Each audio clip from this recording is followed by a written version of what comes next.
আসসালামু আলাইকুম ওয়া রাহমাতুল্লাহি ওয়া বারাকাতুহু। হ্যালো ভিউয়ার্স, আপনারা কেমন আছেন?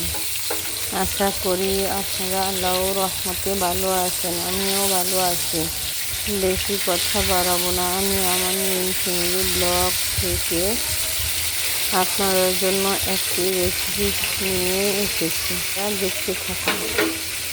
মাছ বাজনে এখনো উঠে নিব, নিয়ে পেঁয়াজ দিয়েছি, টমেটো দিয়েছি, হলুদের গুঁড়া দিব, মরিচের গুঁড়া দিব,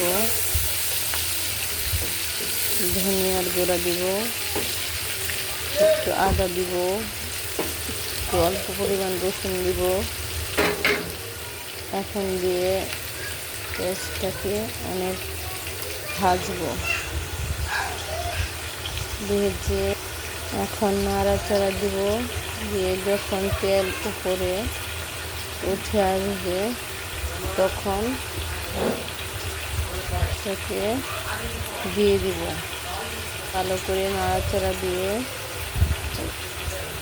দেবো। দেখেন উপরে তেল বাসছে, কেমন দেখা যায়, খুব সুন্দর। ও কালারটা খুব সুন্দর।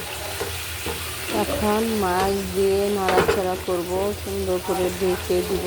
ঢেকে দিয়ে দেখবো কেমন হয়েছে। যদি আপনাদের কাছে ভালো লেগে থাকে একটা শেয়ার করে দিন। আসসালামু আলাইকুম ওয়া রাহমাতুল্লাহি ওয়া বারাকাতুহু।